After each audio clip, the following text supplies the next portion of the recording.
로마서 8장 12절부터 17절까지 함께 읽습니다.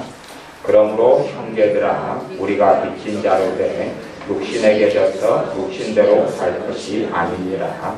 너희가 육신대로 살면 반드시 죽을 것이로되 영으로서 몸의 행실을 죽이면 살리니 무릇 하나님의 영으로 인도함을 받는 그들은 곧 하나님의 아들이다. 너희는 다시 무서워하는 종의 영을 받지 아니하였고 양자의 영을 받았으므로 아바 아버지라 부르짖느니라. 성령의 친히 우리 영으로 더불어 우리가 하나님의 자녀인 것을 증거하시나니 자녀이면 또한 후사 곧 하나님의 후사이고 그리스도와 함께한 후사니 우리가 그와 함께 영광을 받기 위하여 고난도 함께 받아야 될 것입니다.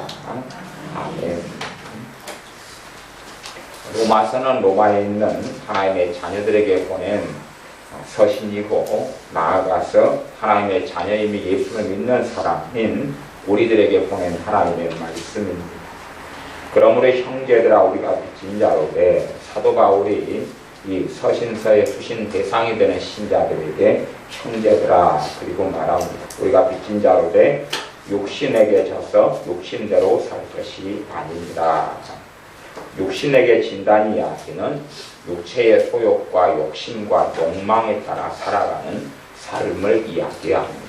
우리의 정욕에 따라서 이생의 정욕, 육신의 정욕, 안목의 자랑에 따라서 살아가는 삶인데 그렇게 살아가는 자기중심적이고 이기적이고 하나님을 영화롭게 하지 아니하고 이 땅에 세상의 것을 향하여서 자기중심적으로 정욕적으로 육신적으로 마음에 드는 감정은 감정대로 생각은 생각대로 미움이 들면 그대로 미움을 품고 미워하는 삶의 길을 걸어가고 원망이 안에 들어오면 원망하고 또 원망하고 또 원망하는 삶을 살고 증오심이 생겨나면 증오심과 증오심을 키워나가고 시기와 질투가 일어나면 시기와 질투 속에 자기를 넘겨줘 버리고 욕심과 탐심과 탐욕이 생기면 그 탐심과 욕심과 탐욕을 어떻게 하면 이룰까 하고 고민하며 생각하며 그 길을 추구하는 사람. 자신의 인정을 받고 드러내고 싶어서 교만해지고 높아지고자 하면 끊임없이 그 길을 추구하고 달려가는 그 사람. 자신에게 비관과 절망이 들어오면 절망과 비관 속에 자신의 인생과 삶을 넘겨줘 버려서 될 대로 되라 하고 달려가는 사람. 그러한 모습과 그러한 삶을 육신에게 져서 육신대로 사는 것이다. 그렇게 말씀합니다. 세상에 온갖 걱정이 들어오면 그 걱정을 점점점 키워서 걱정의 사람이 되어져 버리는 것. 그것은 육신대로 살아가는 것이다. 그렇게 말씀하는 것입니다. 우울한 마음이 들면 우울함에 자기를 넘겨주어서 온갖 우울함을 자기를 차지해버리게 넘겨져 버리는 것. 그것이 육신대로 사는 것이다. 말씀합니다. 13절 말씀에 너희가 육신대로 살면 반드시 죽을 것이로되 영으로서 몸의 행실을 죽이면 살리니. 8장 13절의 말씀은 굉장히 중요하고 중요한 말씀이 나와 있습니다. 왜 중요한고 하니 너희가 육신대로 살면 반드시 죽을 것이다. 여기서 죽는다는 것은 당연히 육체의 생명이 죽는다는 것을 말씀하는 것이 아니기 때문에 중요합니다. 육신대로 살면 죽는다. 사람은 다 주님께서 재림에 오시기 전까지는 병들어서 나이 들어서 늙어서 죽습니다. 그렇기 때문에 육체의 죽음을 이야기하는 것이 아닙니다. 이 성경이 기록되었던 거의 2000년 전의 상황, 그때의 사람들은 다 늙어 죽거나 주님을 부인하지 아니하고 순교당해서 죽거나 병들어 죽거나 아파 죽거나 때로는 고난과 고통 속에서 굶어 죽거나 그렇게 해왔습니다. 그렇기 때문에 너희가 어떤 이단과 사이비 사상처럼 또 신천지애들이 주장하는 것처럼 그렇게 우리가 영생불사하리다 그런 것이 아니라 여기서 죽는다는 것은 육체가 죽는 걸 이야기하는 게 아니라 영적으로 하나님과 멀어지고 생명책에서 이름이 지워지는 것을 이야기한다. 그것입니다. 육신대로 살면 반드시 죽는다는 것은 하나님과 무관한 사람이 되고 예수님과 아무 상관이 없는 사람이 된다 하는 것을 이야기하고 있습니다. 그래서 육신대로 산다는 것은 주님과 무관하게 살아가고 주님과 함께 살지 않고 주님을 부인하는 삶을 사는 것을 이야기합니다. 입으로는 예수님을 인정하고 시인할지 몰라도 그 사람의 행위 속에서, 삶 속에서 전혀 전능하신 아버지 하나님께서 계시지 않는 삶을 사는 것, 그것이 육신대로 산다 하는 것입니다. 그러면 반드시 죽을 것이다 말씀합니다. 사실은 이런 말씀을 극단적으로 해석해서 우리가 얼마간의 허물이 있고 부족함이 있고 때론 넘어짐이 있고 쓰러짐이 있다. 그래서 주님의 생명책에서 이름이 지워진다거나 하나님과 무관한 사람이 된다. 그런 이야기는 하는 것이 아닙니다. 사실은 좀 어려운 이야기이긴 하지만 우리의 이름이 생명책에 기록된 다음에 하나님의 생명책, 어린 양의 생명책에 농명되어진 다음에 그 이름이 지워진다는 것은 굉장히 어렵고 어려운 일입니다. 말하자면 하나님의 사랑하심이 우리가 생각하는 것처럼 그렇게 약하거나 단순하지 않다 하는 것입니다. 하나님의 사랑은 놀랍고 깊고 위대합니다. 그래서 과거의 구약 성경의 사사기 같은 데 보면 사사들이 많이 등장하는데 그 가운데 꽤 많이 성경의 분량에 기록된 사사를 한 명 지목하자면 삼손 같은 사람입니다. 삼손 같은 사람은 블레셋의 여자를 얻고 그것 때문에 또한 끊임없이 반복하여서 삼손은 육체의 정욕 속에 살았던 사람입니다. 육신의 정욕, 성적인 욕망 때문에 이 여자를 따라다니고 저 여자를 따라다니고 이 기생 이 창녀촌에 들어가고 저 창녀촌에 들어갔던 사람이 사사였던 삼손입니다. 결국은 또 다른 여자의 꼬임에 넘어가서 그의 머리카락이 나실이네 하나님과 언약의 상징인 머리카락이 다 잘려고 눈은 파이고 소경이 되어서 끌려가 노예가 됐던 사사 삼손. 그러나 하나님께서 그를 버리지 아니하셔서 다시 그의 머리가 나고 그는 장렬하게 원수인 블레셋 사람들과 함께 장렬하게 죽음을 맞이합니다. 물론 그 죽음은 그의 선택이었던 사사로서 마지막 삶을 화려하게 장식했던 죽음이었기 때문에 실상은 자살과는 전혀 다른 모습이었습니다.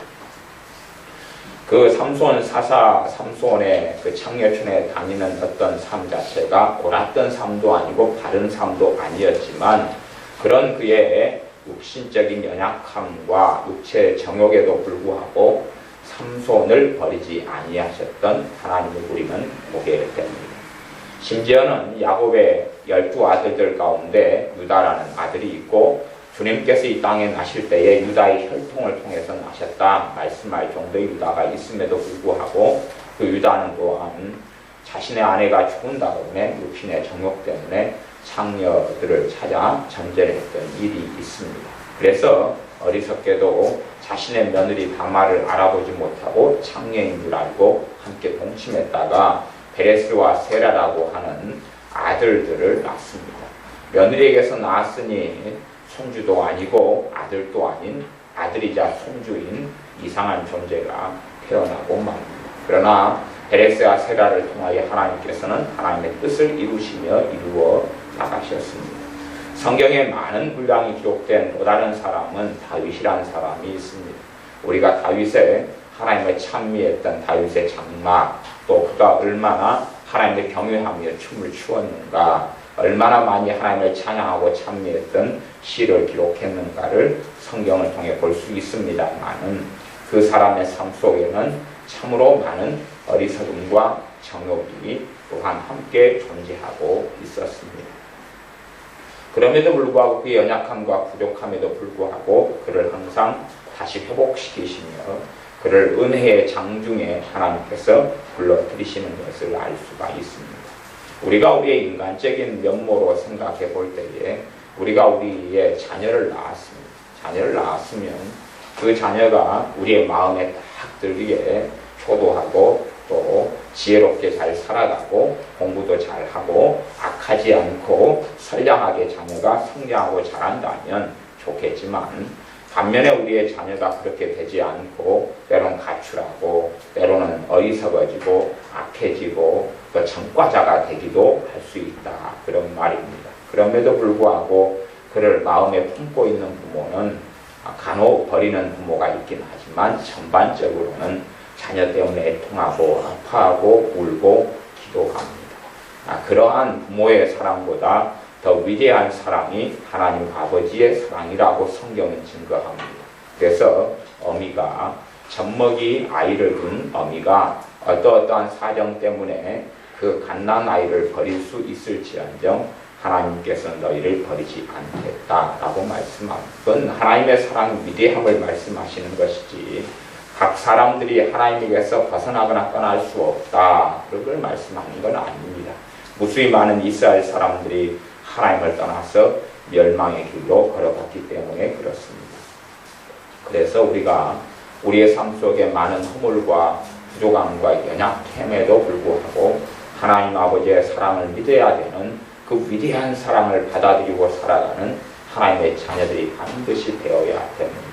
우리가 어떤 허물이 드러나고 연약함이 드러날 때가 되면 원수 마귀는 참소합니다. 우리를 고발하고 고자질하고 하나님 앞에 서지 못하게 만들 때가 많습니다. 너의 예배, 너의 기도, 너의 찬양을 하나님께서 받지 아니하신다라고 우리 마음에 우리 생각처럼 우리의 감정처럼 우리를 참수하고 고발하고 고소합니다. 그러나 우리가 아무리 생각해도 주님의 사랑은, 아버지 하나님의 사랑은 우리가 상상하고 생각하는 것을 초월하여 사랑하십니다.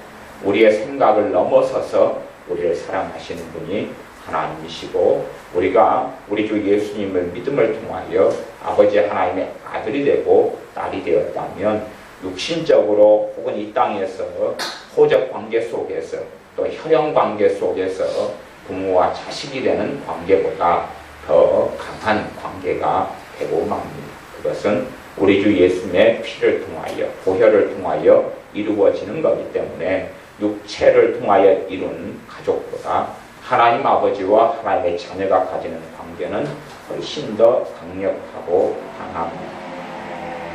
그런 입장에서 이제 8장 13절 너희가 육신대로 살면 반드시 죽을 것이로되 하는 것을 기억해야 됩니다.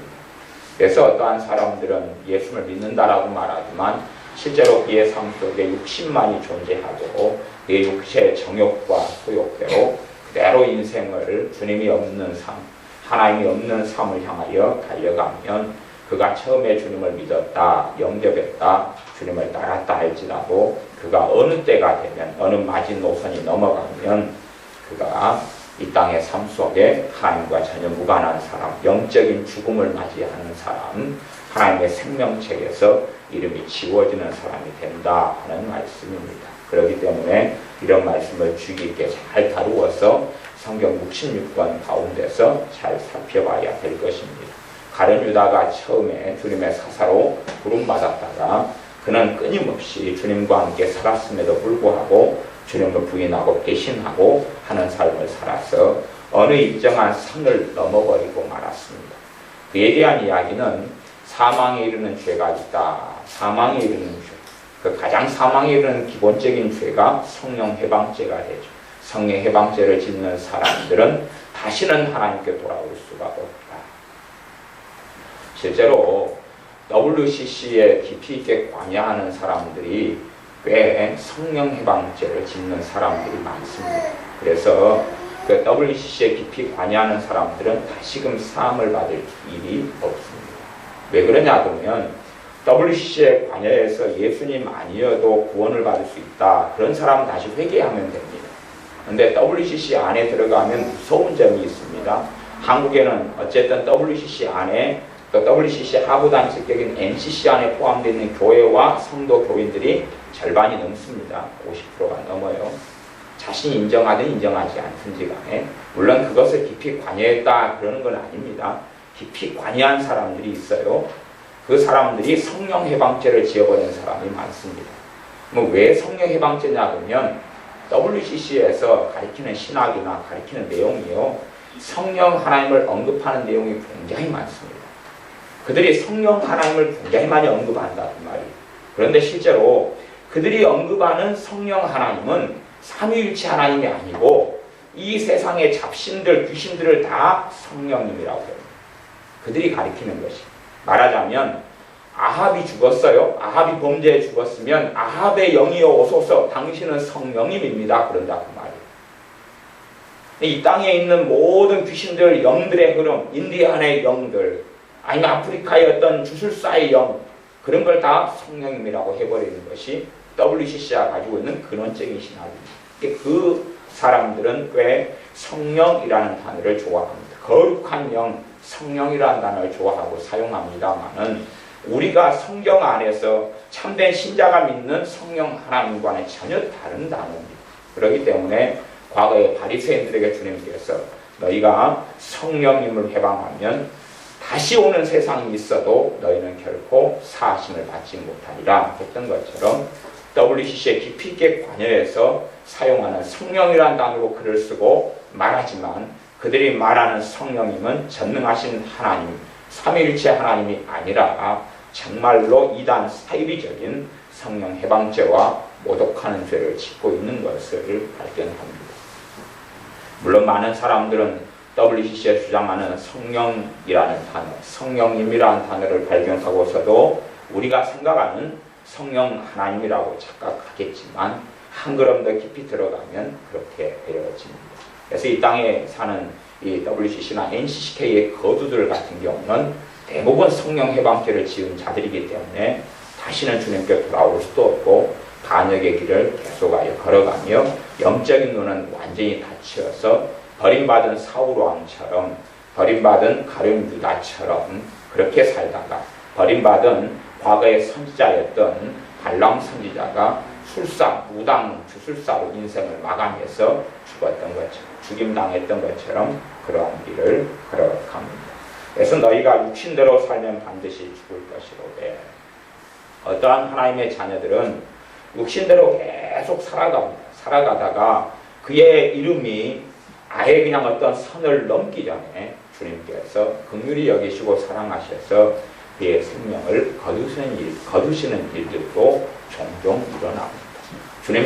주님께서 많이 사랑하시기 때문에 그가 아예 주님을 버려버리기 전에, 등져서 영원한 지옥으로 떨어지기 전에 주님께서 그를 불러들이시는 경우들도 있습니다. 제가 전에 한 10몇 년 전에, 20년 전인가 아는 목사님이 계셨는데 그 목사님은 소경 목사님이셨습니다. 그래서 그분이 소경 목사님이었는데 하나님 눈 뜨게 해달라고 그렇게 기도를 많이 하면서 신앙생활을 시작했습니다. 하지만 그분은 사실은 눈을 뜰 수는 없었습니다. 왜냐하면 눈알 자체가 없었거든요. 눈알이 없는 소경, 있어도 이렇게 보지 못하는 소경 이렇게 있는데 그분은 눈 자체가 없었어요. 동공이 없었다 그 말입니다. 그래서 예수를 믿으면서 눈을 만들어주시고 볼 수 있게 해달라고 그렇게 기도를 많이 했습니다.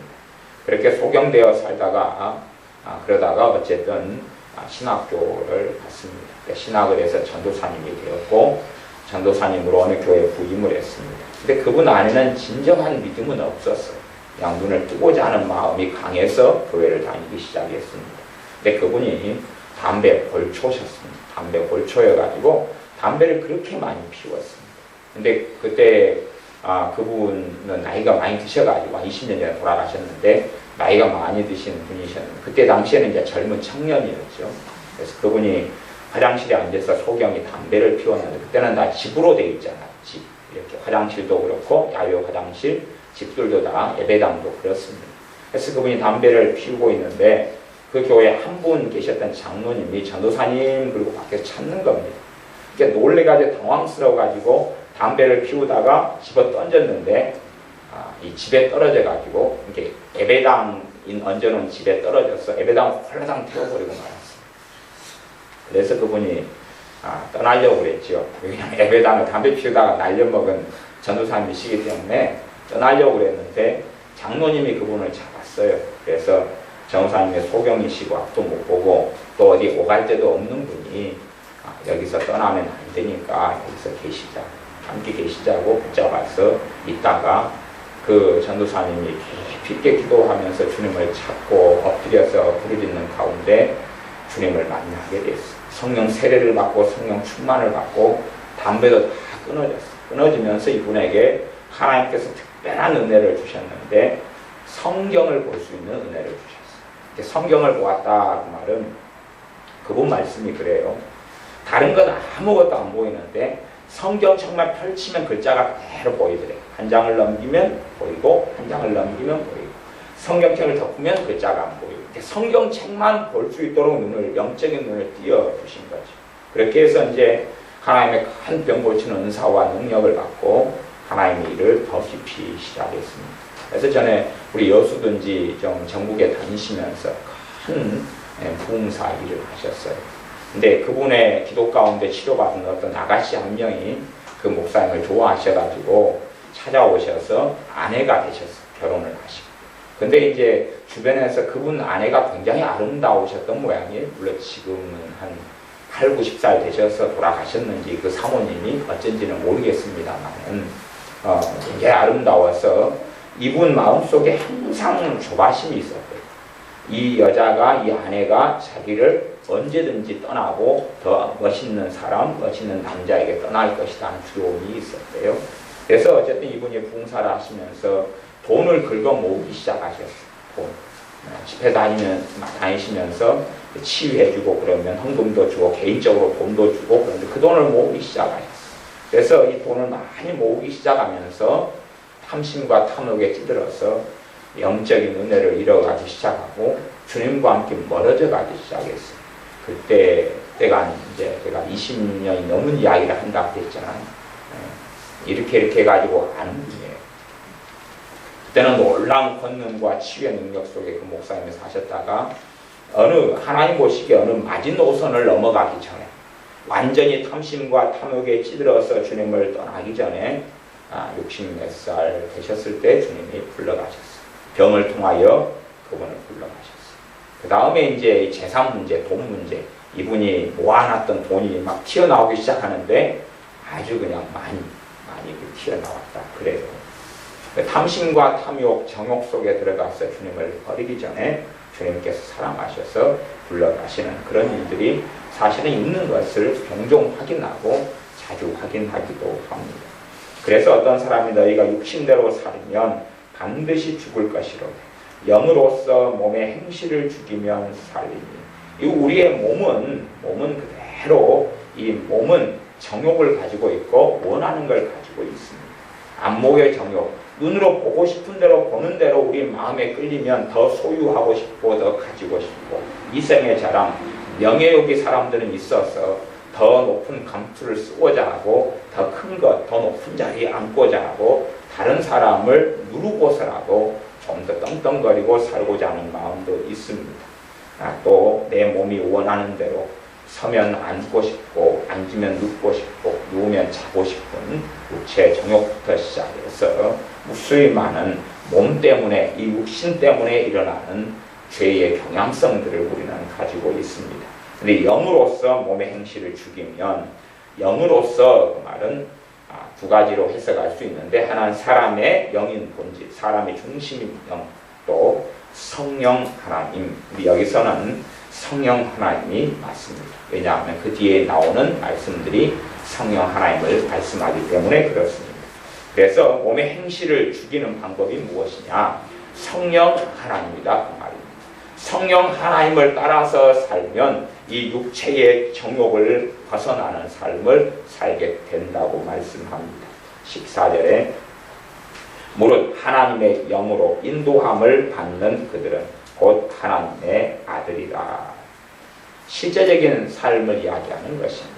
하나님의 영, 성령 하나님을 통해서 인도받아서 살아가는 사람들은 하나님의 아들이라, 하나님의 자녀라 그 말입니다. 성령 하나님의 인도받아 살아가는 삶이 하나님의 자녀라. 그렇기 때문에 하나님의 자녀들은 성령 하나님의 인도하심을 받아서 반드시 살아가야 됩니다. 물론 신앙이 어린 신자들은 어리고 신앙이 이제 초신자거나 어리고 또 신앙생활을 교회 다닌 지 한 20년, 30년 됐다 해도 어린 초신자들은 아주 많습니다. 신앙생활을 한 30년 했다 해서 믿음이 장성해지는 것도 아니고 심지어는 어떤 분이 목사님이 되셔서 신학교를 나오셔서 목사 안수를 받고 목사님이 되셨다고 해서 장성한 신앙이 되는 것하고는 아무 상관이 없습니다. 내가 믿음이 성장하고 자라는 것은 하나님의 말씀을 통해 성장하고 자라고 실제로 말씀이 지식이 아니라 삶 속에서 주님과 함께 동행하면서 살아가고 주님과 함께 거하면서 살아갈 때에 그의 믿음이 장성하고 성장하게 됩니다. 그래서 이제 어린 신자라도 두 종류의 어린 신자가 있습니다. 어린 신자라도 두 종류의 어린 신자가 있어요. 한 종류의 어린 신자는 성령님의 은혜와 충만하심과 역사하심이 강한 어린 신자. 또 한 종류는 예수를 믿지만 은혜가 성령의 역사하심이 충만하심이 거의 없는 어린 신자. 그렇게 두 종류의 사람이 있습니다. 물론 한쪽은 이쪽 극단을 제가 말씀드렸기 때문에 당연히 가운데 선에서도 있겠죠. 직선으로 한다면 이쪽 끝. 한쪽에는 가장 성령 충만한 속에 살아가는 어린 신자, 한쪽에는 이게 믿는 사람인 것도 같고 아닌 것도 같은 세상 사람과 구분할 수 없는 애매모호한데 사실은 신자인 사람들, 촛불 같은 믿음을 유지하고 있는 사람들, 바람 불면 꺼져버리는 그런 신자 양극단에 있겠죠. 중간에는 이제 별의별 신자들의 모양과 양상들이 있을 겁니다. 근데 편의적으로 설명드릴 때에 두 종류의 신자가 있다라고 말씀하는 것입니다. 그러면 하나님의 은혜가 거의 없는 신자들 같은 경우는 성령 하나님께서 자신을 인도하시는 것을 알지를 못합니다. 영적으로 근시한다 성경이 말하고 영적으로 소경이다. 소경이 되어져 버린 상태는 이제 불신자라고 성경이 이야기합니다. 소경이 되어져 버리면 불신자라고 말씀해요. 그렇기 때문에 정말 주님을 믿는 사람은 소경까지는 아닙니다. 그러나 근시, 말하자면 눈이 어두워가지고 앞이 무엇이 있고 글자가 있어도 뭔지를 몰라요. 이게 무슨 글자인지 모르고 사람이 희끗희끗 지나가면 누군지 몰라요. 누군지 모르는 그런.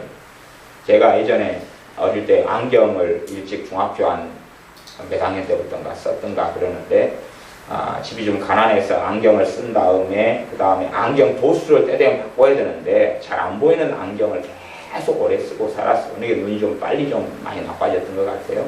맞는 도수를 쓰기보다는. 그러니까 안경을 쓰고서도 수업 받는데 칠판에 글이 안 보일 정도였으니까요. 그래서 이런 문제 때문에 길을 가다가 아는 사람이 저기서 와도 못 알아봐요.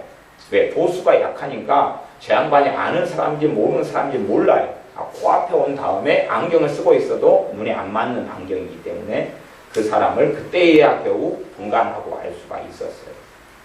그래서 우리 근시들 같은 경우는 상대방이 우리에게 함부로 못 덤벼듭니다. 이게 안경을 딱 벗으면 되겠어. 난 눈에 뵈는 게 없다. 그러면 상대방이 얼마나 무서워하는 줄 압니다. 난 눈에 보이는 게 없으니까 건들지 말아라. 안경잡이들은 안경을 벗으면서 이야기하면 됩니다. 그래서 함부로 사람들이 못 달라듭니다. 이 눈에 잘 보이질 않아요. 그래서 성령 하나님께서 인도하시고 이끌어 가시는 것을 잘 몰라요. 그 다음에 이제 초신자여도 성령의 역사가 강한 사람들, 은혜가 강한 사람들은 성령 하나님의 인도하심이 뭔지를 알아요. 다는 모르고 일반적으로 약간이나 자주나 종종 압니다. 말하자면 기도할 상황이 되면 성령 하나님께서 기도하도록 이끌어 가셔요. 성령의 역사가 있고 은혜가 강하기 때문에 기도할 상황이 되면 마음속에 기도할 마음을 주셔요. 좋은 일이든지 안 좋은 일이든지. 좋은 일은 내가 누려야 되고 축복은 취해야 되고 안 좋은 일은 기도를 통하여 막아버려야 되는데 성령 하나님의 역사하심 속에 그걸 알아요. 가령 예를 들어 그냥 제가 편리적으로 이야기합니다.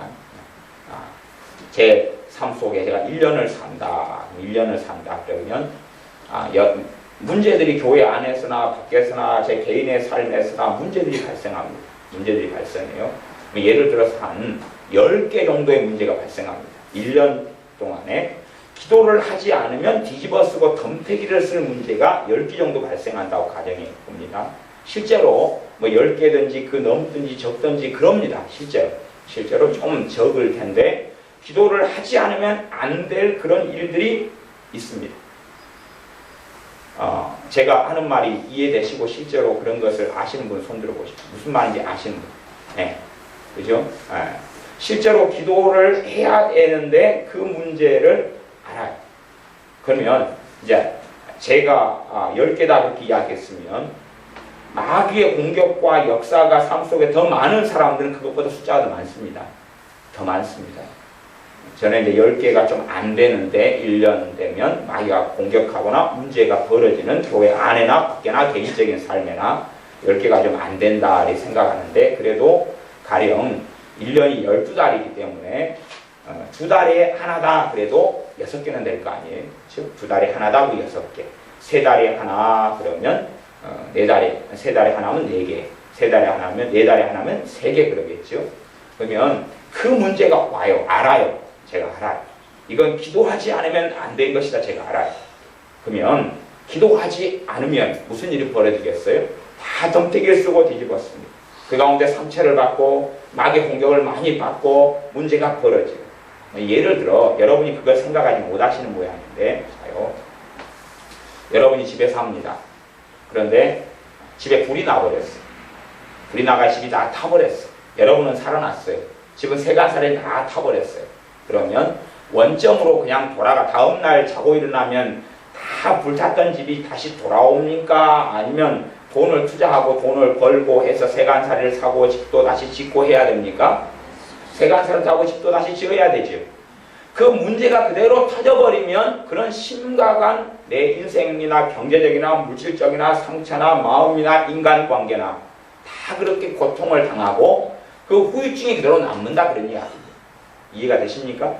여러분의 삶 가운데 1년에 몇 개든지 문제는 벌어지는데 기도할 때 기도를 하지 않아버리면 그 후유증과 뒷감당 그대로 남는다는 이야기예요. 그렇기 때문에 성령 하나님께서는 근시안적인 사람은 잘 긴가민가하게 올 수밖에 없지만 영적인 눈이 더 밝고 뜬 사람, 초신자든지 믿음에 성장하고 자란 사람이든지 간에 성장한 사람이든지 어린 신자이든지 상관없이 은혜가 있고 은혜가 있는 사람은 기본적으로 은혜가 있는 사람은 그냥 복잡한 이야기는 아닙니다. 하나님의 은혜가 있는 사람은 내가 적극적으로 주님을 찾고 사랑하는 사람은 하나님의 은혜가 없을 수가 없습니다. 그건 불가능한 일이 됩니다. 내가 정말 내 삶 속에서 주님을 의지하고 살아가는 사람은 하나님의 은혜가 없을 수가 없습니다. 내가 하나님 중심, 예수 중심으로 살아가는 사람은 어떠한 신앙의 수준에 있든지 간에 성령의 역사하심과 하나님의 은혜가 없을 수가 없습니다. 그러나 소극적이고 주님께 기도하고 주님 의지하고 주님 신뢰하고 살아나가는데 아무런 관심이 없는 사람들, 그리고 실제로 내 삶 속에 적극적으로 주님께 기도하지 않는 사람들, 그런 사람들은 누리지 못하는 것이어서 아주 근시안적이 되고 말 것입니다. 그래서 우리의 삶 속에 꼭 기도해야 될 일련의 때들이 몇 번의 위기들이 찾아옵니다. 5번이든 3번이든 7번이든 10번이든. 그리고 그것을 내가 기도하지 않으면 다 덤태기를 쓰게 됩니다. 기도하지 않으면 그것 때문에 큰 고통과 고난을 겪게 됩니다. 근데 우리는 생각합니다. 내가 예배당에 나가서 예배드렸으니까 잠깐 밥 먹을 때 기도했으니까 내가 신앙생활을 그래도 하고 있으니까 내가 예수를 믿고 있으니까 내가 상관없을 거야. 별일이 없을 거야. 하지만 제가 집에 불난 다음에 그대로 놔두면 집은 불탄 대로 그대로 있다 그 말입니다. 세간살이도 다 불타버리고 옷도 다 불타버리고 잠잘 곳도 없어져 버린 상태 그대로 있는 것이지 하룻밤 또 불난 다음 날을 자고 일어났더니 그대로 원상복귀가 되는 일은 결코 없다 그 말입니다. 그렇기 때문에 성령의 인도하심을 내 삶 속에 받아 최소한은 기도하는 데 있어서 인도하심이 나타나거나 인도하심을 받지 않으면 안 되는데 내가 은혜가 더 강할수록 인도하심을 받게 됩니다. 또 실제로 인도하심이 있어도 우리가 순종하고 순종하지 않는 문제가 생기죠. 순종하지 않으면 누릴 수가 없죠. 기도하라는 인도하심이 내게 왔어요. 기도할 감동이 내게 왔어요. 뭔 일인지 몰라요. 하나님은 아시기 때문에 기도할 감동이 왔는데 그때 기도하지 않아버리면 그대로 사탄의 공격을 받고 내가 겪지 않아도 환난과 고통과 고난이 극심하게 닥쳐와 버리고 맙니다. 마귀가 어떻게 공격하고 어떻게 빈틈이 내 삶 속에 벌어졌느냐에 따라서 상황과 일과 방식은 다르겠지만 우리 안에 큰 상처, 큰 아픔, 큰 배신감, 경제적인 큰 손해, 잘못된 선택을 통해서 끊임없이 현재 진행형으로 겪게 되는 문제들부터 해서 많은 문제를 안게 되어져 버립니다. 문제를 끌어안은 다음에는 그 다음에 그 끌어안은 문제를 처리하고 없애지를 못한다 하는 것입니다. 그렇기 때문에 하나님의 자녀들이 이런 1년에 몇 차례씩의 이런 필연적으로, 제가 필연이라는 단어를 씁니다. 필연적으로 생겨나는 그러한 문제와 어려움이 닥쳐올 때에 깨어있어서 기도로 방비한다면 큰 문제가 없이 넘어가거나 하나님의 큰 은혜의 때, 복의 때가 될 때는 그것을 내 것으로 취하거나 그렇게 할 터인데 유감스럽게 하나님의 영으로 인도함을 받는 삶, 성령님의 인도함을 받는 삶을 신자들이 그 최소한의 부분도 살지 못하는 많은 일들을 봅니다. 그렇게 살지 않기 때문에 내가 신앙생활에 10년 했다. 그러면 1년에 문제가 5개씩 터졌다. 다 기도하지 않았다. 5 곱하기 10, 50개지요. 50개 덤태기를 써버리고 마는 거지. 내가 예수를 믿었기 때문에 내 삶 속에 시간만 흘러갈수록 복이 임하고 형통하게 되어지고 더 평안하게 되어진다. 혹시 성경에서 그런 말씀이 있는가 한번 저한테 찾아서 보여주십시오. 왜냐하면 저는 그래도 성경을 굉장히 많이 읽었던 사람 축에 좀 들어가긴 하는데 제가 헬라어 성경을 읽어도 영어 성경을 읽어도 그리고 한글 성경 번역본들 다 여러 걸 다 뒤지고 읽어도 그런 것을 제가 아직 본 적이 한 번도 없습니다. 내가 신자로 살아가면서 자연적으로 성령의 인도하심이라는 것은 나를 인도해 갈 때 따라가야지 인도함일 거 아니에요. 따라가야지. 유치원 선생님이 아이들한테 자 오늘은 어린이 대공원을 한번 가자 그러면 어린이 대공원에 자 가자 선생님이 앞에 가면서 참새 그러면은 애들이 짹짹 부엉이 부엉부엉 그리고 따라가잖아요. 인도를 해도 안 따라가는 아이는 길을 잃어버리겠죠. 인도를 할 때 따라가는 것이지. 병아리 삐약삐약 그리고 따라가야지 인도함을 받는 거예요. 그것하고는 모양이 많이 다른 부분이 있지만 그러나 기본적으로 그 인도하실 때 따라가야지만이 좋은 열매, 선한 열매를 거두게 됩니다. 그러므로 주님께서는 열매로 그들을 알지니 거짓 선지자들에 대해서 잘못된 사람들 열매로 안다. 열매로 안다는 것은 정말로 귀중한 원리가 됩니다. 내 삶 속에서 내가 주님을 따르고 성령의 인도하심 속에 있다면 내 삶 속에 주님의 은혜는 더 강해지고 더 복된 일은 더 많아질 것입니다. 세상적으로 성공하고 부귀영화를 누린다 그런 것이 아니라 복된 일의 가장 중심에는 뭐냐 하면 주님과 내가 가까운 삶이죠. 성령 충만하고 은혜 속에 살아가는 삶이죠. 때로는 주님 때문에 내가 모욕을 당하기도 할 수 있을지 몰라도 그러나 내 삶 속에 성령 하나님이 맺어주시는 성령의 9가지 열매들은 더 드러나고 나타나고 있지요.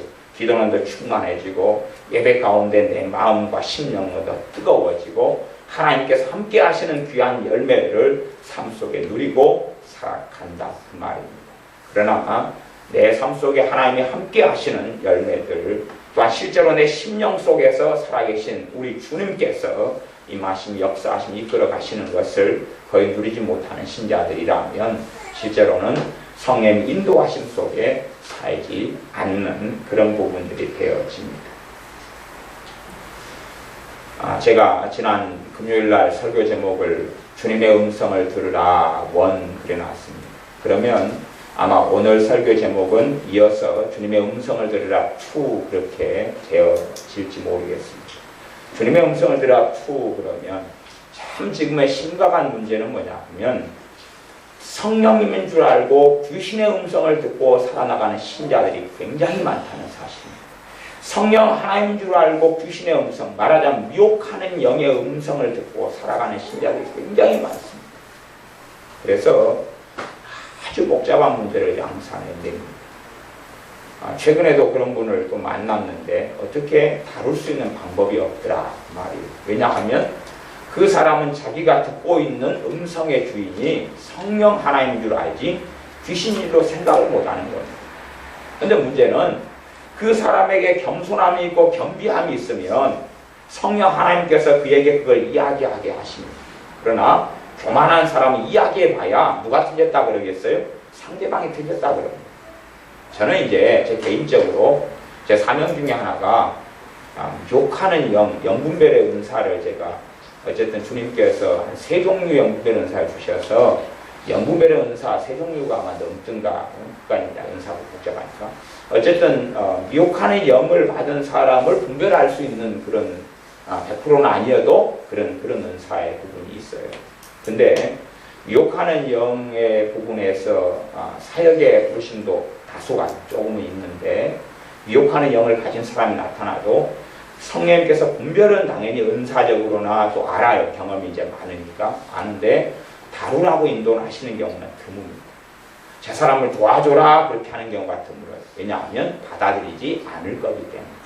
사람들은 그렇게 교만하고 이기적이 되고 자신이 옳다라고 생각하니까 당신이 지금 기도할 때 듣는 음성이 성령 하나님의 음성이 아닙니다. 그럴 때 그 사람들은 거부하고 나는 성령 하나님의 음성을 듣고 삽니다라고 말합니다. 작년에도 귀신의 음성을 듣고 사는 교회 어떤 집사님이 오셔서 도움을 받으러 오셨다가 좀 많이 좋아졌다가 지금은 아예 이제 반 이렇게 아주 안 좋은 완전히 사로잡혀가는 상태가 지금 되어졌잖아요. 근데 복도로 인도를 안 하십니다. 왜냐하면 교만하기 때문에 받아들일 마음 자체가 없어요. 괜히 이야기해봐야 비난하고 정죄합니다. 도우려는 마음을 가져도 제게 역사하신 성령 하나님께서는 그걸 안 돼 속을 시키십니다. 안 받아들이기 때문에 결과가 뻔해. 오히려 그 사람 죄만 더 심각하게 지어갑니다. 그래서 진짜 성령 하나님의 인도 속에 살아간다 그러면 주님께서 말씀하셨습니다. 나는 온유하고 겸손하니 나의 멍에를 메고 내게 와서 배우라. 어떤 사람이 성령 하나님의 인도 속에 살아간다면 그 사람에게는 주님의 형상과 모습이 만들어지는데 온유함과 겸손이 만들어져요. 온유함과 겸손이 만들어져요. 근데 어떤 사람이 성령 하나님의 인도를 받고 살아간다 그러는데 오만방자하고 교만하고 강팍하다. 그러면 그를 이끄는 영은 그 사람 육신이거나 아니면 귀신입니다. 성령을 빙자한 귀신이죠. 전에 우리 좀 한 5, 6년, 7년인가 전에 일입니다. 청년 하나가 우리나라에서 유명한 어떤 목사님이 하는 애언 컨퍼런스에 갔다가 귀신을 받아가지고 왔습니다. 애언이다고 애언의 은사를 받았는데 놀라운 성령이 임했다고 왔는데 귀신이었어요. 이게 저야 이제 그쪽 부분에서 주신 은혜가 있기 때문에 그걸 분별하고 알죠. 그래서 형제 지금 대단한 애언의 은사를 받아온 게 아니라 대단한 성령의 역사가 임해서 형제를 하나님 위대하게 쓴다. 그게 아니라 지금 잘못된 영을 받아왔으니까 이걸 쫓아내야 되겠다. 그리고 이것을 회개하고 정리해야 된다. 잘못된 영이다. 그러니까 안 받아들였어요.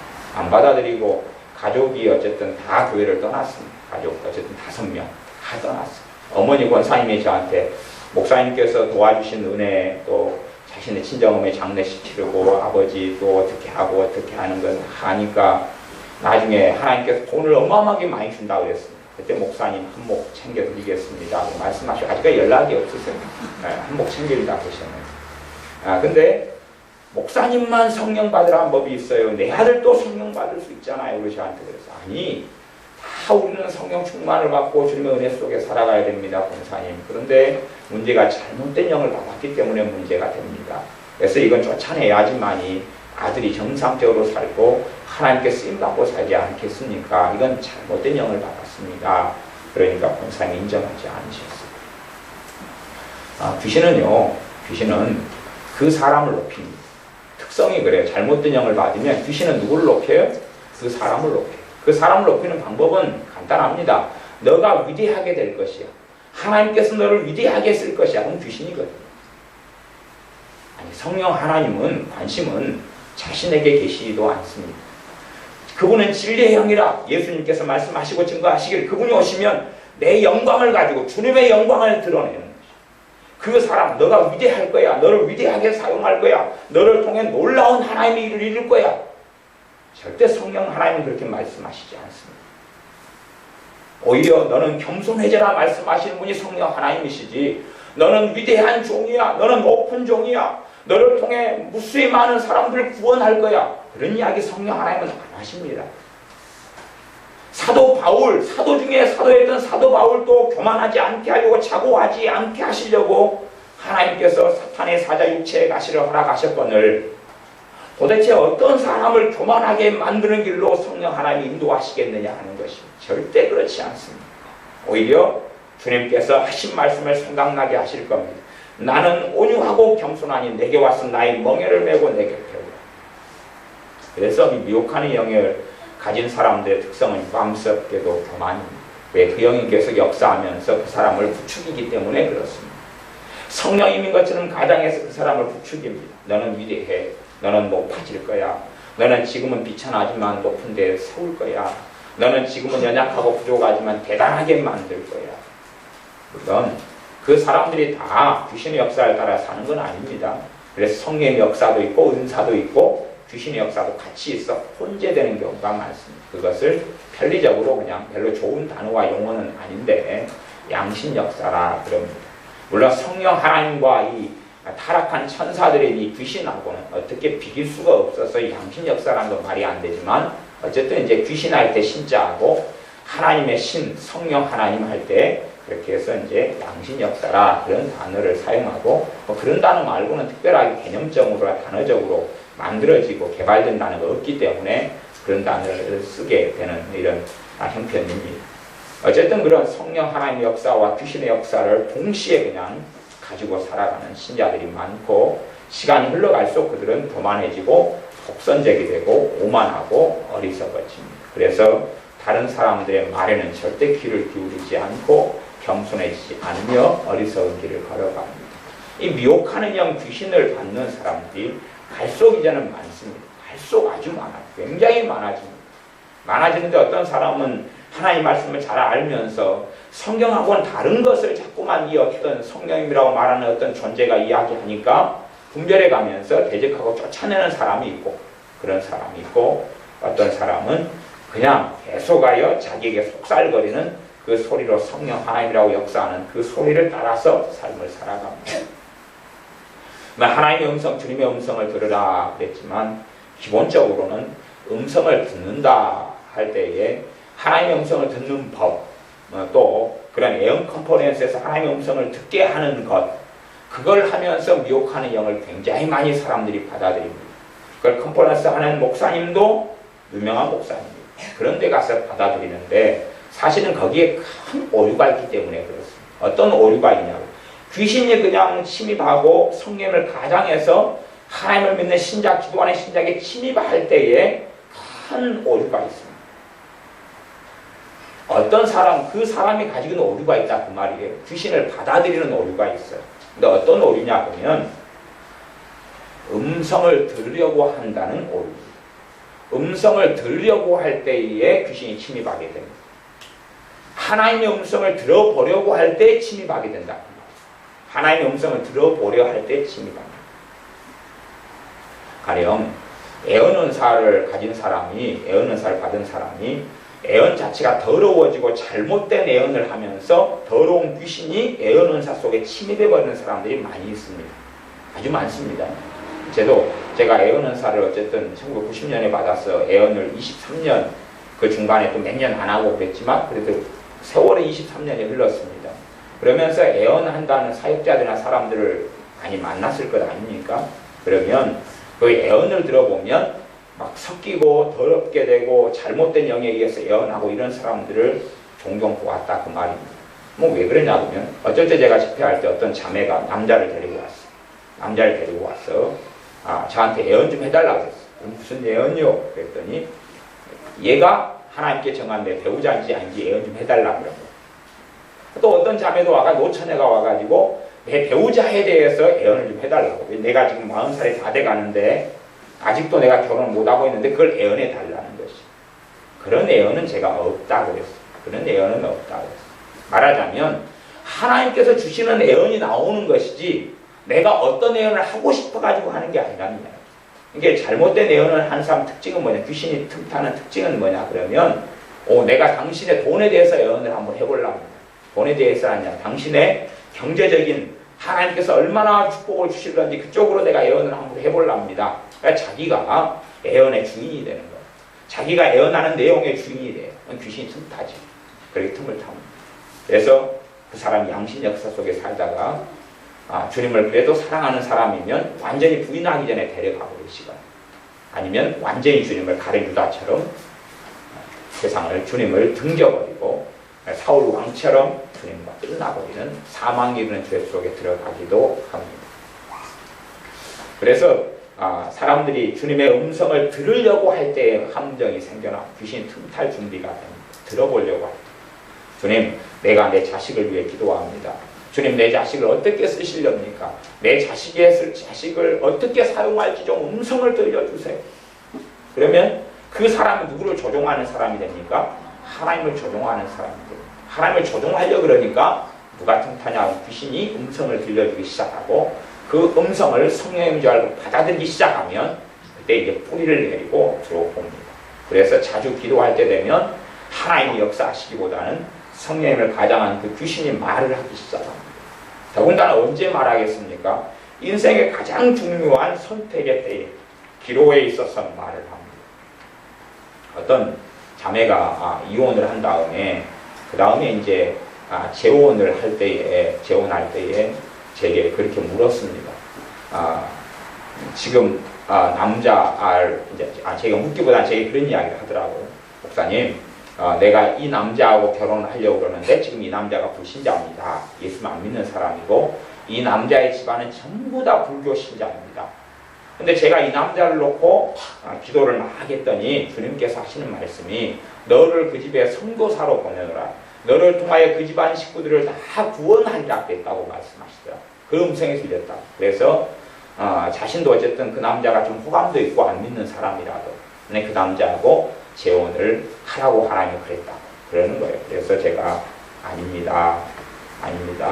하나님께서 고린도전서 말씀에 믿는 자는 믿지 않는 자와 함께 멍에를 매지 말라. 내가 이제 그 불신자하고 결혼한 상태에서 늦게 믿어버린 경우는 함께 그대로 살라. 그렇게 말씀을 하고 공부하고 있지만 그러나 내가 지금 처녀 총각이고 내가 지금 신자인데 불신자하고 결혼해서는 안 된다라고 하나님은 정확히 말씀했습니다. 그렇기 때문에 그 기도할 때 받은 응답은 하나님으로 본 것이 아닙니다. 그랬습니다. 물론 요즘은 다 자존망대한 사람들이 많기 때문에 당연히 그분은 제 말을 받아들이지 않았습니다. 그리고 자신이 대단한 선교사인 것처럼 자신을 통하여 그 집을 다 구원하려는 하나님의 뜻이 있는 것처럼 해서 결혼을 했습니다. 그래가지고 저한테 몇 개월, 반년 뒤엔가 1년 뒤엔가 연락이 왔어요. 연락이 와서 너무 비참하고 괴롭고 못 살겠다는 거예요. 이 남자가 정상도 아니고 집안 시어머니와 시집살이 하는데 완전히 그 거시기 하고 막 그래서 제가 아무 말 안 했어요. 이제 다 저질러버린 상황에서 무엇을 말한들 과거에 왜 말을 안 들었습니까? 해도 문제고 이제 더 이상 돌이킬 수 없기 때문에 그러시냐고 그리고 전화를 끊었습니다. 그러시냐고 그러지 뭐 어쩌게 그냥 하소연만 좀 들어주고 끝내죠. 그러니까 아마 그분은 계속하여 그런 음성을 어느 때 침입했다는 이야기거든요. 그 음성을 듣는 것은. 그러니까 사람은 그분은 그때 침입했을 수도 있어요. 유혹의 영이요. 그 귀신이 성령인 거 지금 가장해서 자기가 이 남자 보기에 좋아요. 마음에 들어요. 근데 안 믿는 사람이에요. 그러니까 자신의 마음에 이 남자와 결혼하고 싶어요. 그래서 하나님의 음성을 듣고 싶어요. 하나님, 내가 이 사람과 결혼하고 싶은데 하나님 뜻을 말씀해 주세요. 이미 성경에는 명백히 안 된다라고 말씀하셨는데 상관없이 뜻을 좀 말씀해 주세요. 그러니까 들려오기 시작하는 것, 끼어들기 시작하는 것이 귀신이 됩니다. 그러니까 주님의 음성을 들으라 설교점을 그렇게 했지만 들으려고 해서 들으면 안 된다는 전제를 말씀드릴 수밖에 없습니다. 왜요? 주관자, 주인은 내가 아니라 왕은 내가 아니라 주님이시며 하나님 아버지시기 때문에 그렇습니다. 그래서 음성을 듣는 것은 하나님의 말씀을 통해서 말씀하시기를 그것은 원해야 되고 그것은 원해야 되지만 내 일상적인 삶 속에서는 들려져 와서 듣는 것입니다. 내가 은혜 속에 살고 주님을 사랑하고 주님을 의지하고 살다 보면 그냥 들려져 온다는 이야기입니다. 그냥 내게 들려져 오는 것이 들려져 와요. 그것도 구체적인 사람의 음성, 사람의 소리하고는 그 들리는 음성은 전혀 다른 것입니다. 그러니까 사람의 음성처럼 어떤 구체적인 소리처럼 들려오면 그건 무조건 다 귀신입니다. 성령 하나님은 그렇게 사람의 음성과 소리로 이야기하지 않습니다. 좀 어려운 이야기를 하면요.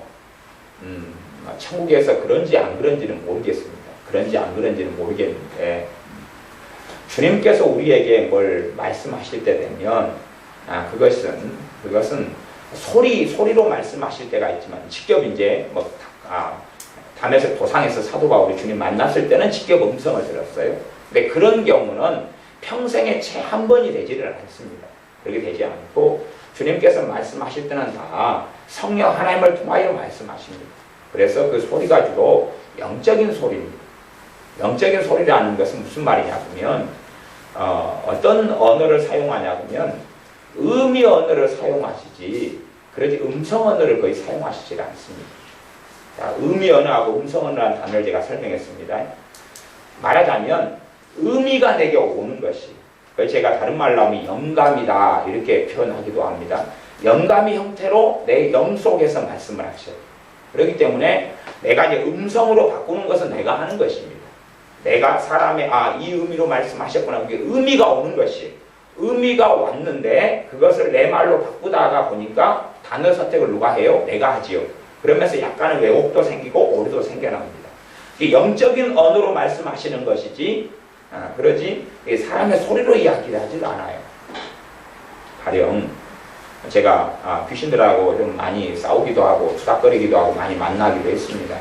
어떤 밤에는 귀신하고 치열하게 싸우면서 날밤을 샌 적도 원체 많아서 귀신하고 이제 저하고 대화를 합니다. 대화를 하면 귀신이 영적인 소리로 말하지 사람의 소리로 말하지 않습니다. 귀신이 그냥 저를 이렇게 쳐다보고 입을 벌리고 이런 형태가 아닐 때가 많기 때문에 사람의 형상으로 나타날 때가 아닐 때가 많아요. 그래서 귀신이 말을 하면 영적인 소리가 제게 옵니다. 영적인 소리가. 그러면 제가 말로 그냥 그것을 알아듣는 거죠. 사람 말로 알아듣는 거예요. 그러니까 어떨 때는 누구를 중보기도 하면 걔가 찾아와가지고 저한테 뭐라고 말을 합니다. 뭐라고 말을 해요. 말을 하면 제게 이제 생각되는 것이 얘가 어떤 의도로 말했구나 이게 와요. 그러면서 그것을 설명할 때는 제가 그 간증, 그 내용을, 그 사건을 가지고 누구에게 이야기한다고 하면 이때는 요 말하고 저 때는 좀 저 말하고.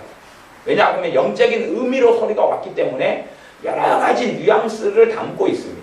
그래서 어쩔 때는 제가 이야기하면 내가 중보기도 한 사람을 놓고 귀신이 그 사람이 역사하는 귀신이 찾아왔어요. 그래서 말할 때는 어떨 때는 제게 그냥 제 편의장으로 제 말로는 왜 내 밥에 손대냐 그렇게 말해요.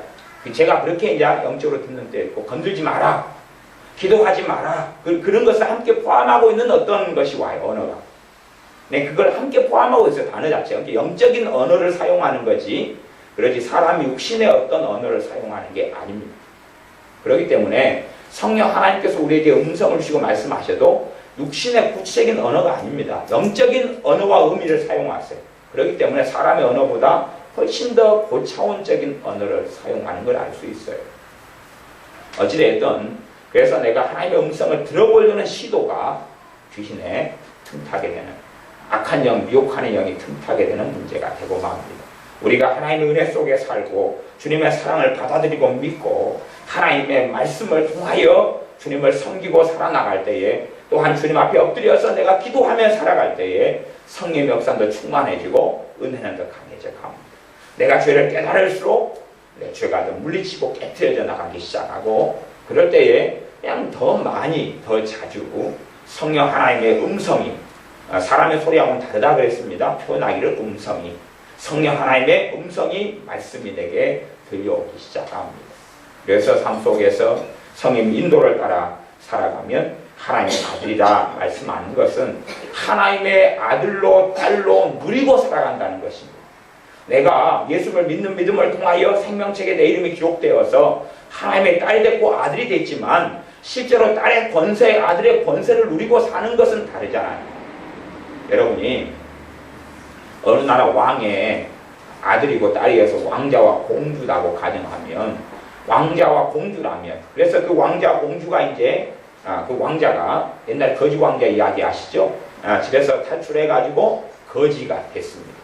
거지하고 옷을 바꿔치기 해가지고 거지가 됐어요. 그러니까 그 거지 왕자가 실제로 왕자인데도 불구하고 거지의 삶을 삽니다. 쫓겨다니고 도망다니고 거지의 삶을 산다, 그런 말이에요. 실제로 왕자로서 누리지 못한다 하는 것이죠. 그래서 여기서는 하나님의 아들이라 말씀하는 것은 실제적으로 하나님의 아들, 하나님의 자녀의 권세와 능력을 누리고 삶을 이야기하는 것입니다.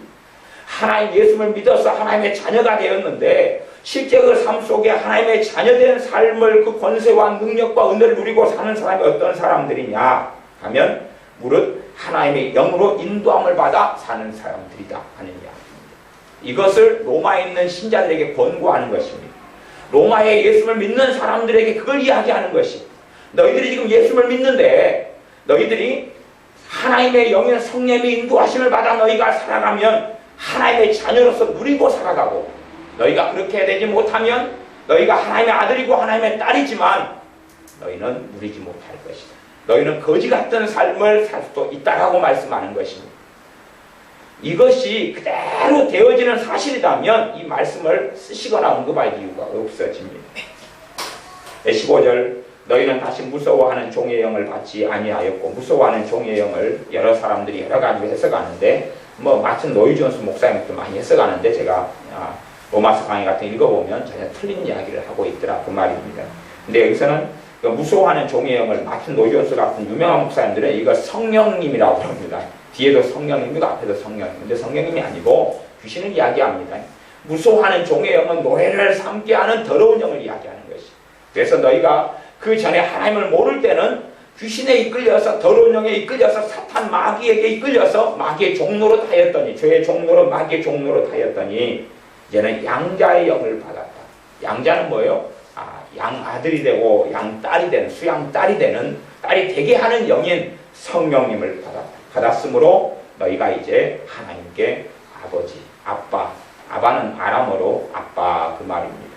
아바, 아버지라, 하나님을 아버지라 부를 수 있게 되었다는 것입니다. 그래서 과거에 홍길동이도 예수를 믿었어야 됐는데, 자기 육신의 아버지한테 형을 형이라 못하고 아버지를 아버지라 못하는데, 예수를 믿었으면 하나님을 아버지라 부를 수 있는데 그 친구가 예수를 영접을 안 해가지고 하나님을 아버지라 못 부르고 육신적인 어떤 서러움 속에 살다가 죽었는지 살았는지 모르겠습니다. 16절, 성령님이 친히 우리 영으로 더불어 우리가 하나님의 자녀인 것을 증거하시나니, 이런 삶을 살아야 됩니다. 성령 하나님께서 여러분 안에 역사하시면서 여러분이 비통 속에 있을 때, 절망 속에 있을 때 무엇이라고 증거해 주시냐면 너가 하나님의 자녀다. 그러니 비통할 필요가 없다. 어려운 문제를 당해서 낭망해 있을 때에 성령님이 증거해 주셔야 됩니다. 낭망할 필요가 없다. 하나님이 너와 함께 계신다. 너의 기도가 응답된다. 너의 기도가 하나님의 보좌에 상달된다라고 말씀하시는 이 증거가 나타나야 됩니다. 그게 있어야 됩니다. 내가 주님을 사랑하고 성령의 인도하심 속에 살면 더 자주 그렇게 말씀합니다. 우리가 이 땅을 떠나기 전까지는 아마 엘리야 선지자, 에녹 선지자를 정도를 제외하고는 퍼펙트하고 완벽한 삶을 살지 못할 겁니다. 자주 넘어지고 실패하고 실수하고 죄를 짓고 다시 돌이키고, 기도도 잘 되다가 또 일주일은 죽쓰다가 하루 이틀은 죽쓰다가 하루 또 밥에 먹다가 어쩌다가 뷔페 한번 차려서 먹다가 또 죽쓰다가 또 굶다가 기도 생활도 그렇게 굴곡을 계속 탑니다. 그런데 그럼에도 불구하고 성령님께서 친히 우리 영으로 더불어 우리가 하나님의 자녀인 것을 증거하시는 그런 삶을 신자는 반드시 살아야 됩니다. 내가 기분이 좋고 은혜가 충만할 때 그때 증거하시는 게 아니라 너가 하나님의 자녀다. 너가 버림받지 않았다. 하나님이 너와 함께 하신다. 너가 하나님의 아들이고 하나님의 딸이다. 너가 하나님의 보호를 받는다. 하나님께서 너에게도 응답하신다. 너에게는 거룩한 성령 하나님이 역사하고 임하여 계신다 하는 내 영을 통하여 증거하시는 것은 사실은 언제 있어야 되냐 하면 내가 절망에 갈 때, 암담한 문제가 닥쳤을 때, 큰 두려움 속에 놓였을 때, 비참한 지경에 있을 때, 낙심과 아픔과 상처 속에, 때로는 질병 속에 아파하고 고통할 때, 그때 말씀하셔야 되는 거지. 내가 해피엔딩하고 충만하고 그냥 감사와 기쁨에 넘쳐나고 큰 평안이 나타날 때 오, 너 하나님의 자녀야. 사실은 그때는 별로 불필요합니다. 그걸 증거 안 해주셔도 잘 알거든요. 잘 알아요.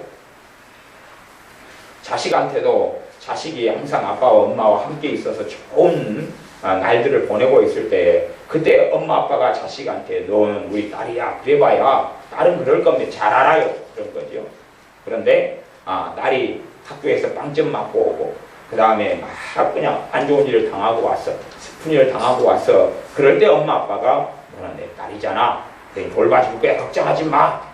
너를 누가 괴롭혀서 가만두지 않을 거야. 뭐 그렇게 해야지 그때가 필요한 거 아니겠어요. 그런 것처럼 성령 하나님께 친히 우리 영으로 더불어 우리가 하나님의 자녀인 것을 증거해 주셔야 됩니다.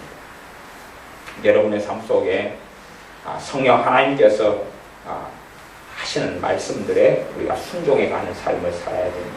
그 순종이라는 건 복잡하고 어려운 문제가 아니라 특별히 최소한의 어떤 기본적인 순종은 말씀을 읽도록 은혜를 주시면 읽는 삶에 나를 순종으로 내어드리는 것. 기도할 마음과 감동을 주시는 거예요. 기도할 때만 안 놓치고 기도해도 신자들이 그런 어려운 삶과 힘든 삶은 거의 살지를 않습니다. 기도할 타이밍만 놓치지 않고 기도해도 문제를 다 처리하고 넘어설 수 있는데 타이밍이 지나버린 다음에는 사실은 기도가 힘이 별로 없을 때가 많습니다. 때가 놓쳐버리면 그때는 이제 기도할 감동을 다시는 안 주십니다. 왜냐하면 때 놓친 다음에는 기도해도 문제가 안 풀릴 때가 많아서 제가 전에 설교로 주일 낮과 오후에 기도의 타이밍에 대한 설교를 한 적이 있습니다.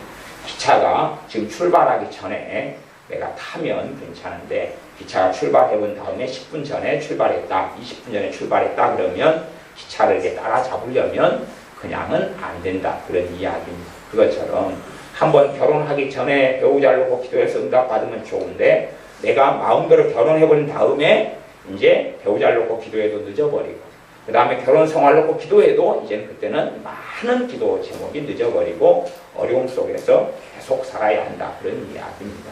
운명론적인 이야기는 아니고 그 굴레에서 벗어나려면 이제 많은 기도, 많은 어려움, 순간순간에 인도받아 살아가는 여러 가지 것들이 필요하지. 그 전에 했던 것처럼 깨끗이 정리하고 이 사람이 내 배우자가 아니구나 이거 정리하고 하나님께서 주시는 좋은 배우자를 만나서 결혼하는 최상의 길은 걸을 수 없다 그 말입니다. 그래서 우리의 삶 속에 기도의 타이밍을 절대 잃어버리지 않고 그 다음에 성령 하나님께서 우리에게 감동을 주실 때에 그 감동에 따라 살아가는 것. 그래서 일반적인 대부분의 감동은 기도할 감동입니다. 기도할 감동하고 지혜를 구하는 감동. 기도할 감동, 지혜를 구하는 감동. 여러분이 누구하고 이제 말씀을 마무리하겠습니다. 여러분이 누구하고 내일 만나기로 했어요. 만나기로 했는데 아침에 만나려고 했더니 막 답답하고 중치가 막혀요. 가슴이 아프고 힘들다 그 말이에요. 만나기가 싫고 그러면 그건 성령의 인도하심이에요. 해석은 여러 가지로 할 수 있습니다. 근데 크게 두 가지로 해석하면 너가 만나면 마음에 상처받고 영적으로 공격받고 좋지 않다. 하나. 또 하나는 너가 지금 이 상태로 만나면 좋은 열매를 거두지 못한다. 이 상태로 만나면 그렇다는 이야기는 우리가 더 좋은 사람이 되거나 더 충만한 사람이 될 수는 없으니까 그때 그 잠깐의 시간 동안에는 그러니까 그 만남을 놓고 뭘 해야 된다는 이야기예요? 기도를 해야 된다는 거예요. 그 다음에 또 하나는 그냥 만나고 너 생각대로 너 감정대로 너 혈기대로 너 육신의 소욕대로 말하면 안 되니까 그 어떤 특별한 만남이 있다면 지혜를 구해야 돼. 그러니까 그렇게 말하면 몇 가지 간단한 답이 있어요. 이게 중치가 막히고 힘들다. 그러면 지금 안 만나야 된다는 말씀일 수도 있고 그렇게 성령님은 말씀하시는 거예요. 말씀한 스타일이. 그건 제가 성령님께서 어떻게 임재하시고 역사하시고 말씀하시는지는 계속하여 중간중간에 말씀이 왔기 때문에 여러분이 그것을 되새겨 보셔야 됩니다. 그러니까 중치가 막히고 힘들다. 그러면 그것이 여러분의 상황마다 여러분이 좀 성장한 믿음을 가지면 정확하게도 해석하겠지만 기본적으로는 그런 해석들입니다. 이게 지금 만나면 안 되구나. 아니면 이게 기도가 필요한 일이구나. 그냥 만나가지고 되는 게 아니구나. 선택권이 내가 없이 그냥 만날 수밖에 없다면 그리고 답답하다 그 말은 기본적으로는 그 만남을 위해서 기도가 필요하다 그 말. 그 만남을 위해서 30분씩 1시간씩은 기도가 필요한 일도 있습니다. 제가 전에 누가 돌아가실 때, 임종하실 때에 임종하시기 전에 배로 가려고 이렇게 움직이려고 했더니 성령님께서 기도하라 그러시더라고요. 그때는 이제 영적으로 기도하라는 건 단순하니까 그때는 이 감동보다는 음성으로 기도하라 그러셔서 기도를 한참 했더니 됐다 그러시더라고요. 그러니까 이제 기도를 통하여 가니까 마귀역사가 제압이 돼 있어요. 그래서 예수님을 전할 때 강팍하지 않은 마음으로 주님을 받아들일 수 있었고 그 다음날 돌아가셨는데 전날에 예수님을 영접하실 수가 있었어요. 근데 제가 그냥 급한 마음에 빨리 지금 어머니가 돌아가시게 됐습니다. 빨리 목사님 와주세요. 그러니까 급한 마음에 막 갔다면 그냥 그분은 마귀 역사 때문에 복음도 안 받아들이고 예수님도 안 믿고 돌아가셨을 거예요. 그런데 기도하라 그 말을 듣고 순종했기 때문에 그분이 영원히 구원받을 수 있었어요. 예수님 영접하는 순간에 눈물이 떨어지면서 얼굴이 기쁨으로 확 변하면서 환하게 변하더라. 예수님 영접했구나. 알죠. 열매를 보면 알죠. 여러분의 삶 속에 어떤 만남과 일들이 있을 때 그것이 좋은 일이면 좋은 치료, 안 좋은 일이면 안 좋은 걸로 성령은 역사하셔. 그 성령의 인도하심 속에 여러분이 살아갈 때에 하나님의 자녀로서 권세를 누리고 하나님의 자녀로서 많은 것들 속에 하나님께 영광 돌리는 삶을 살게 됩니다. 기도하겠습니다.